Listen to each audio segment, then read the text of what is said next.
Vértice TV, con el alto auspicio de Universidad Austral de Chile, presenta La Entrevista con el periodista Juan Osvaldo Mora.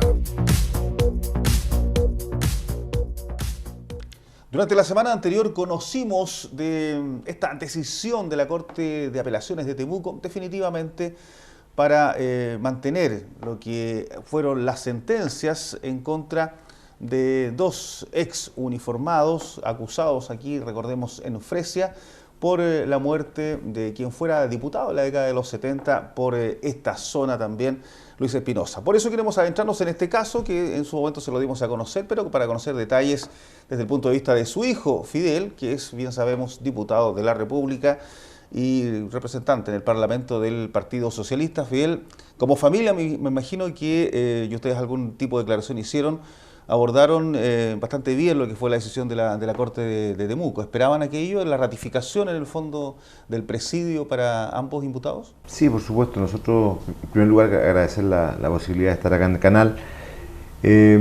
Para nosotros como familia ha sido una lucha larga. Tú has sido testigo de aquello. Han sido largas décadas donde primero se nos negó la posibilidad de justicia cuando se recuperó la democracia.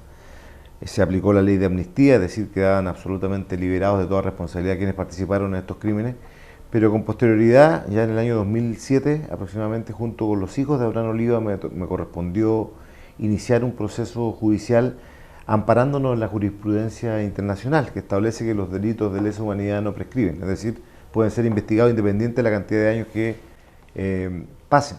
Chile suscribió estos tratados internacionales y por lo tanto pudimos empezar a luchar por justicia, como ocurrió con muchos otros casos de violación a los derechos humanos. Tuvimos un peregrinar bastante largo y hubo durante el transcurso de la investigación muchas cosas que la comunidad incluso no conoció. Hubo dos ex uniformados también que se suicidaron cuando comenzaron a ser investigados en la causa en la muerte criminal de Abraham Oliva y de mi padre Luis. Pero no obstante eso, nosotros nunca dejamos de luchar y de pensar, ¿no es cierto?, que podíamos llegar a un plano de justicia. Y yo ahí quiero destacar el rol que jugaron los ministros, que fueron muy minuciosos y acuciosos en la investigación. Leopoldo Vera, que fue ministro de la Corte de Puerto Montt, el ministro Álvaro Mesa, que investiga hoy día las causas de derechos humanos. Y por qué no decirlo también, porque en esto hay que ser sumamente, yo diría, valorables desde el punto de vista de destacar el rol que jugaron el Departamento Quinto de la Policía de Investigaciones, que tiene un departamento especial para investigaciones de derechos humanos, que lograron reconstruir cada uno de las horas que ese 2 de diciembre, el día que asesinaron a nuestros familiares, los hechos cómo ocurrieron tal cual. Esa reconstrucción fue muy difícil porque habían pasado largos años, no habían testimonios, se logró llegar a testimonios importantes, entre ellos el del propio Carlos Tapia, uno de los procesados y que debe cumplir otra prisión, que se le bajó su condena de 18 a 10 años en el fallo de la Corte de Temuco, y respecto a lo cual nosotros como familia no nos oponemos. ¿Sabes por qué? Porque nosotros consideramos que ese carabinero y su testimonio fue clave para lograr determinar ya fehacientemente cómo ocurrieron los hechos y por lo tanto cómo participó en los crímenes de mi papá René Villarroel, alias Juan Metralla, y tantos otros que además en la misma semana, Juan Osvaldo, se ha determinado otra causa de derechos humanos muy importante en nuestra región, que es el Fundo El Toro, en donde también la semana pasada han sido sometidos a procesos. Esto fue una matanza de 7 campesinos en la comuna de Fresia, fueron sometidos a procesos otros 7 integrantes del Consejo de Guerra de la época, en donde, repito, van a tener que comenzar a cumplir prisión en las próximas semanas. Ahora, eso abre otra lista, diputado, porque entiendo desde vez primera que se está investigando y se está condenando además una situación que fue dentro de un denominado Consejo de Guerra. Correcto. Hay muy pocos casos, solamente los casos vinculados a la Caravana de la Muerte, en donde hubo procesamientos a miembros integrantes de consejos de guerra. Yo creo que en regiones, fuera de la Caravana de la Muerte, es el primer caso en donde se somete a proceso a personas para que la gente la gente que es más joven, ¿no es cierto?, entienda. Los consejos de guerra, ellos pretendían avalar, ¿no es cierto?, los fusilamientos por traición a la patria en aquel entonces. Estos eran campesinos que nada tenían que ver, ¿no es cierto?, con hechos atentatorios. O sea, los consejos de guerra existen cuando hay una guerra. Cuando hay una guerra y cuando hay, obviamente, elementos de traición, justamente la patria, que fueron los fundamentos de lo que ocurrió en el Fundo del Toro. Es un caso muy importante también.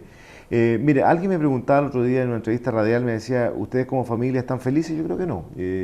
Nosotros no estamos felices, estamos satisfechos, sí, porque de una u otra manera la justicia ha cumplido su tarea. Yo me siento en lo personal como hijo y en representación también de mis hermanos, de una u otra manera habiendo cumplido una tarea que se nos encomendó desde muy chicos. O sea, mi madre siempre nos inculcó, oiga, luchen por la justicia en el caso de su papá, nunca con odios, nunca con rencor, nunca con revanchismo, y es lo que yo siempre he tratado de hacer en mi vida política, pero era algo que teníamos que hacer. Yo lucho siempre por los derechos de los demás, defenderle a los trabajadores, y son temas muy valorables desde el punto de vista del servicio público, pero también nosotros teníamos una deuda importante con la justicia en el caso de la muerte de mi papá, y creo que en ese paso hemos avanzado mucho y le dedicamos de una u otra manera este éxito desde el punto de vista judicial a nuestra madre, que fue la persona que más luchó, que más sufrió además, porque le quitaron a su marido a los 33 años, tuvo que quedarse con 4 hijos, pero repito, no felices, porque ¿sabe qué? Demostrar felicidad en un caso como este sería no también ponerse en la posición de las otras familias. Yo creo que estos condenados también tienen hijos, tienen nietos, y también hay un dolor en esa familia por estas condenas que van a tener que cumplir. Y nosotros no podemos ponernos en el lugar de sentir alegría y felicidad cuando va a haber tristeza en otros hogares, porque ellos no son responsables, ni sus hijos y sus nietos, de las atrocidades que cometieron sus padres, que no pensaron en nosotros, claro, no pensaron en los hijos, no pensaron en los nietos de Abraham Oliva y Luis Espinosa o de tantos otros personas que fueron hechas desaparecer, torturadas. Creo que sí, Juan Osvaldo, quiero decirlo, es importante decirlo para Chile. Estos casos que tengan condenas después de 45 años demuestran que en Chile no hay cabida para los violadores de derechos humanos. Porque quiere decir que aquí queda una lección para el país. Aquí, no sé, hubo personas que ampararon el hecho de decir que estamos salvando la patria, como ocurrió en aquel entonces, hicieron lo que quisieron. También hubo civiles que colaboraron, es cierto. Pero lo importante es que el precedente que deja que hoy día, casos como el de Fundo el Toro, el de mi papá, los fusilamientos en Chamisa, acá en Puerto Montt, tantos casos, dejan establecido plenamente para el futuro de Chile que nunca más en nuestro país se van a poder violar los derechos humanos como se violaron, para el lado que sean, porque los derechos humanos no tienen color político, en eso soy muy claro. Para el lado que sean, no hay cabida para violadores de los derechos humanos, porque puede pasar medio siglo y la justicia los puede perseguir. Diputado, entendiendo aquello, entendiendo también lo que ha pasado en otros casos, la evolución que ha tenido nuestro país, ¿qué queda todavía en el tema de derechos humanos relacionados con lo que ocurrió en el año 1973, en 1974, post-golpe militar? Bueno, el dolor de que, así como hay algunos como nosotros que podemos ir a un cementerio y llevar una flor a nuestro ser querido, a nuestros seres queridos, hay todavía miles de que en nuestro país no saben dónde están los cuerpos de sus seres queridos, qué pasó con ellos. Yo creo que esa es la herida más grave que tenemos de lo que ocurrió en el pasado. Y es cierto, hay que mirar para adelante, pero también... ¿Cuándo damos vuelta a la página? Se lo pregunto no solo como hijo de una persona que en este caso los imputados fueron condenados por homicidio, sino también como parlamentario, como representante de una corriente política. Sería súper egoísta decir que hoy día, porque nosotros hemos llegado a un final, o estamos llegando a una etapa decisiva que es favorable en este caso en la búsqueda de justicia, podamos decir ya hay que dar vuelta a la página. Yo creo que la página se da vuelta también cuando haya un reconocimiento institucional que no lo ha habido reconocimientos particulares, hay instituciones que son respetables en nuestro país, pero que jugaron en su momento un rol muy grave, ¿no es cierto?, en lo que ocurrió, en que se aporte más información. Todavía hay familias que siguen luchando por justicia, todavía hay personas que buscan a sus seres queridos, que están desaparecidos. Entonces yo creo que para cerrar esta etapa tan dolorosa de Chile que ocurrió hace más de 40 años también, es necesario ciertos gestos que hasta la fecha no han ocurrido y se ve cada vez más difícil que ocurran a medida, ¿no es cierto?, que ya las personas que cometieron los crímenes están en avanzada edad. De hecho, en el tema del Fundo del Toro hay 2 personas que van a tener que cumplir arresto domiciliario en sus condenas, producto que ya tienen una edad avanzada sobre los 85 años. Entonces, a mí me gustaría que se pudiese avanzar mucho más en eso, y yo espero que, repito, no haya silencio. Yo creo que es bueno que las nuevas generaciones también, yo lo decía todos los días, las nuevas generaciones condenen estos hechos.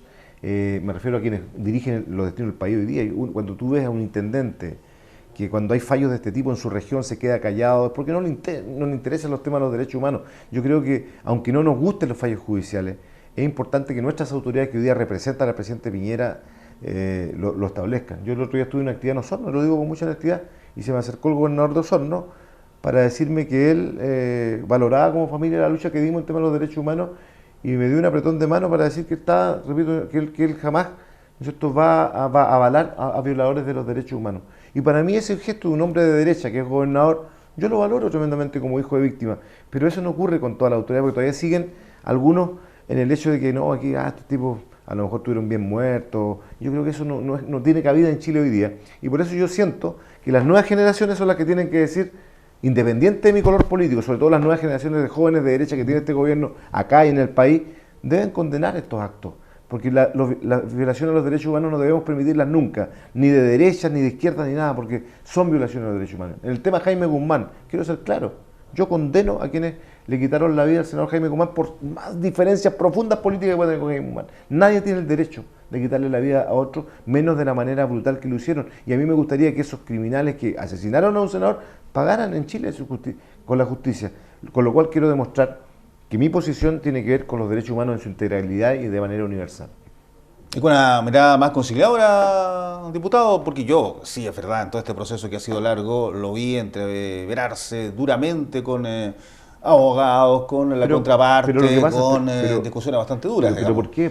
Pero Juan Osvaldo, hay que entender por qué. O sea, yo cómo no iba a tener discusiones duras con el ex seremi de Justicia, Marco Velázquez, que defendió a estos criminales, cuando él denostaba a las víctimas. Él llegó, mire, aquí en el caso de Fresia, la gente tiene que saberlo, en la tenencia de Fresia, que es una tenencia pequeñita para Fresia hoy día es una comuna que tiene 17.000 personas, en 73 habían 5.000 habitantes en Fresia, era algo muy pequeño. Y en esa tenencia de Fresia no hubo solamente tortura a los hombres, hubo violaciones sexuales a las detenidas por parte de Juan Metralla, que fue el mismo que participó en la muerte de mi papá, y eso está acreditado. Y él lo que hacía era denostar a las víctimas, a las mujeres que habían sido violentadas sexualmente. Entonces eso a mí, en lo personal, me causaba mucho dolor. Él llegó a cada juicio a denostar a los que llegaban, ¿no es cierto?, a dar sus versiones de cómo Juan Metralla cometía estos actos. Pero obviamente que yo también en mi posición política más general tengo una visión que los derechos humanos no son de un solo lado. O sea, si a un senador de la República como fue Jaime Guzmán, repito, gestor de muchas de las cosas que ocurrieron constitucionalmente hablando y todo,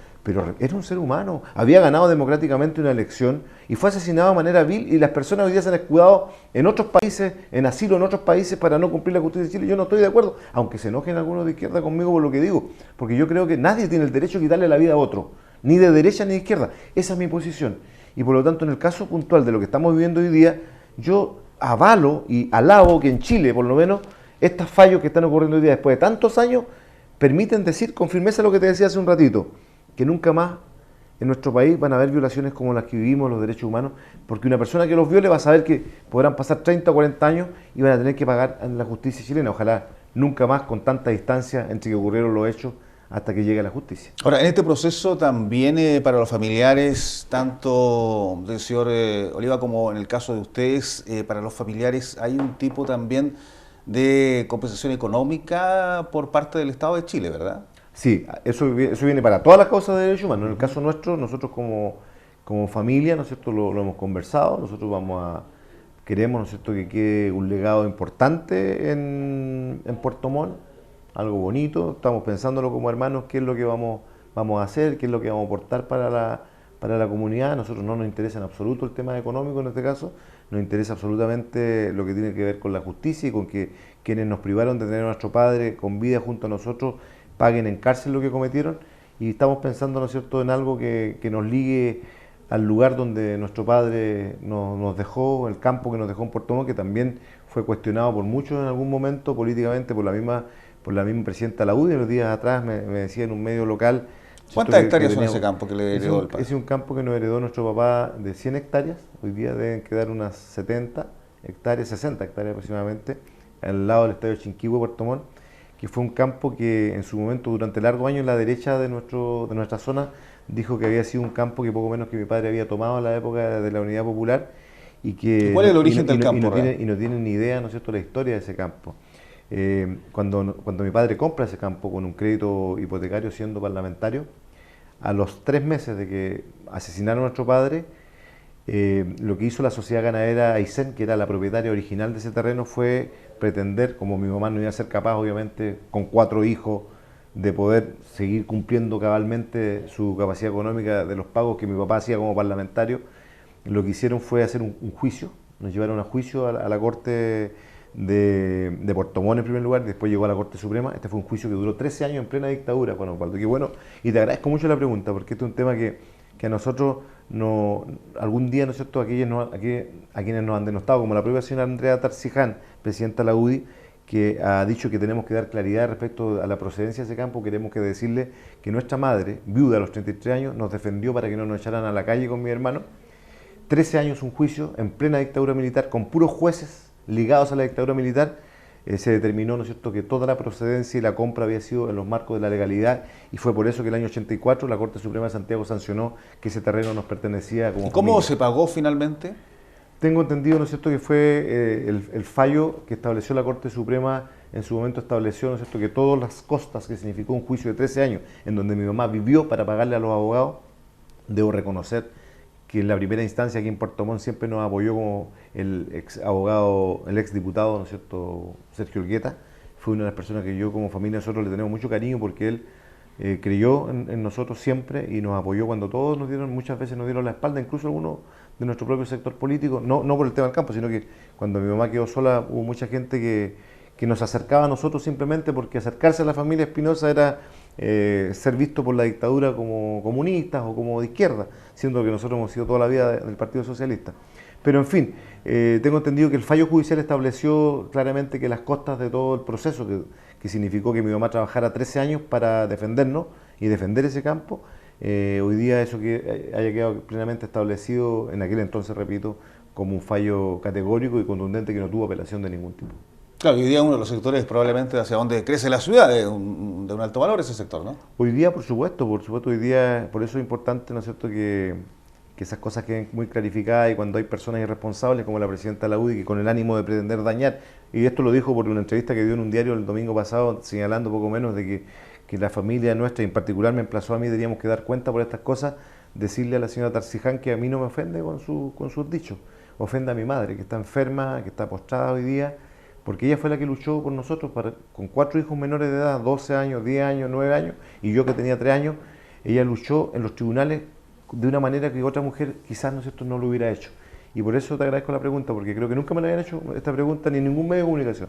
Entonces te lo agradezco mucho, porque hoy día estamos cerrando una etapa importante, y también es importante cerrarla desde el punto de vista de que cuando uno está en la política, el chaqueteo, la envidia, ese campo fue una lucha de mi madre, fue algo que nos legó nuestro padre, y el día de mañana tendrá también sus frutos para que nosotros podamos establecer también ciertos criterios. Yo, por ejemplo, he propuesto dentro de mi familia que tengamos un proyecto social en el ámbito deportivo cercano, ¿no es cierto?, al lugar donde está ese campo, y lo vamos a hacer. Ramón y Luis Eduardo están de acuerdo, tenemos que conversarlo con nuestra hermana también, porque sería muy bonito dejarle a toda esa comunidad donde vivimos allí, que no tienen hoy día un espacio deportivo, dejar algo bonito en el futuro como A legado. propósito de declaraciones de diputados, la misma presidenta de la UDI ahí pide que usted aclare la situación de sus radios, o de las radios que están ligadas. Pero mira, tú me lo has preguntado 3 o 4 veces. No, a propósito de lo que dijo ella, para aclarar el punto. Yo te lo digo honestamente, o sea, mira, ha sido tal la persecución de la derecha contra mi persona que Marco Velázquez, el ex seremi de Justicia, estableció una investigación en la Fiscalía de Puerto Montt respecto al tema de la procedencia de la radio y todo el tema. Está en su etapa final. No te puedo entregar detalles de eso, pero yo solo quiero adelantar una cosa. El día cuando se demuestre la legalidad absoluta de todos los procedimientos que se hicieron en la adquisición de esa radio para una sociedad de mis hijas, cuando demostremos que está todo en regla, porque yo mismo le he dicho a la señora fiscal, tiene abierta todo de mi parte, mis cuentas, para que me las revise y todo, porque yo jamás en mi vida, porque siempre he luchado por la transparencia, la probidad, y he dado una lucha constante contra la corrupción. Entonces sería el cura Gatica si hiciera otra cosa, predicara y no practicara. Por lo tanto, yo solamente le adelanto una cosa. El día que eso se cierre, que va a ser muy pronto, esas personas, ¿no es cierto?, que han pretendido enlodar, ¿no es cierto?, mi figura política en algo tan absurdo como sacar un crédito que cualquier ciudadano lo puede sacar en este país, se van a dar cuenta que se equivocaron, y yo entonces tendré las herramientas para sí, ¿no es cierto?, perseguir las responsabilidades como corresponde a los tribunales de justicia, producto de todas las injurias que he sido objeto estos años. De hecho, quiero decirte que Marco Velázquez ya tiene un pronunciamiento de la Corte de Apelaciones de Puerto Montt respecto a publicaciones contra mi honra que realizó hace meses atrás, en donde la Corte le ha dicho que tiene que borrar de sus cuentas de redes sociales todas esas publicaciones porque han atentado contra mis derechos constitucionales. Porque no hay un solo elemento en mis años de vida política que acredite que yo haya cometido un acto impropio. Por lo tanto, estoy muy tranquilo y esperando que ese caso se cierre, y entonces emprenderemos con el abogado Coronado todas las acciones contra el señor Velázquez por el daño a mi honra y al de mi familia que ha realizado en todo este tiempo. ¿La sociedad de su hija está ligada solamente a una radio? A una radio, efectivamente. A una radio, y la radio de Yanquihue, que es una radio que tiene una figura que no es una figura de propiedad, sino que de arrendamiento. Uh-huh. Diputado, ya para cerrar en esta jornada, estamos en el mes de octubre, un mes en que muchas autoridades en el país que deberían ingresar a un proceso probablemente de precandidaturas deben renunciar.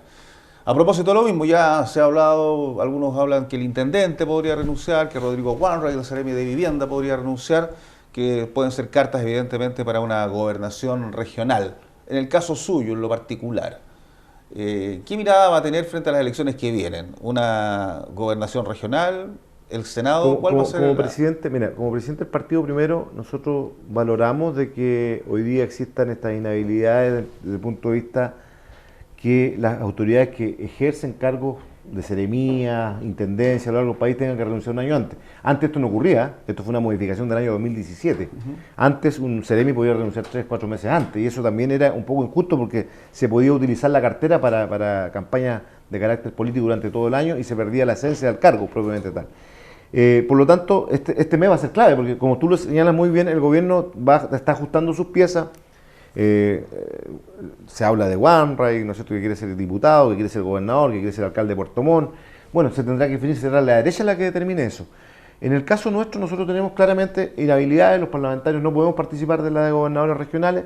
Yo vuelvo a ratificar lo que yo siempre he dicho, yo creo que cumplí una etapa en la Cámara de Diputados, voy a cumplir mi 5.º periodo, ¿no es cierto?, como representante de mi zona, y llegó el momento de dar, ¿no es cierto?, un paso importante en mi carrera política, y yo, como te lo dije en la última entrevista que me hiciste, estoy dispuesto, ya Álvaro Elizalde, el presidente del Partido Socialista, así lo ha señalado, estoy dispuesto a competir en un proceso de primaria, y si el Partido Socialista tiene 2 cupos, mejor todavía, porque seríamos 2 cartas con don Rabindranath Quintero muy fuertes para representar al partido y con amplia posibilidad de que ambos fuéramos elegidos. Así que, repito, esta es una pieza, un tablero de ajedrez lo que va a ocurrir en las próximas semanas, y después de eso tendremos plena claridad de lo que va a ocurrir. Yo no veo que haya hoy día posibilidad alguna de que se eleven, o sea, se levanten estas inhabilidades que tienen los parlamentarios para gobernador regional. Eso despejaría bastante los panoramas también dentro del mundo de la nueva mayoría. Pero si se trata de alcaldías y las elecciones que más cercanos tenemos, que son las de alcaldes, el Partido Socialista reafirma lo que te dije también la última vez, en el sentido de que nosotros vamos a pelear por primarias para los cargos de alcalde en cada una de las comunas donde haya más de un candidato. ¿Cuándo debería haber primaria en Puerto Montt? Divisional primaria en Puerto Montt. Nosotros abrimos nuestro proceso, y gracias también por la pregunta, porque abrimos este proceso. Nosotros de aquí al 30 de octubre estamos inscribiendo ya nuestros precandidatos a alcaldes y concejales en un proceso que me corresponde anunciarle a todos. Como Partido Socialista. Como Partido Socialista. Bien, todos los partidos están en esta etapa. Gracias, el diputado Fidel Espinosa del Partido Socialista, claro está, además presidente regional de esta colectividad, a propósito de lo que le decíamos al inicio. Justo a él le decimos gracias a ustedes, por cierto, con lo que es la televisión regional, con lo que es Vértice TV, TViNet, también en el ámbito político, analizando lo que es la contingencia, por supuesto, aquí en la región de los lagos. Hasta pronto. Vértice TV, con el alto auspicio de Universidad Austral de Chile, presentó La Entrevista con el periodista Juan Osvaldo Mora.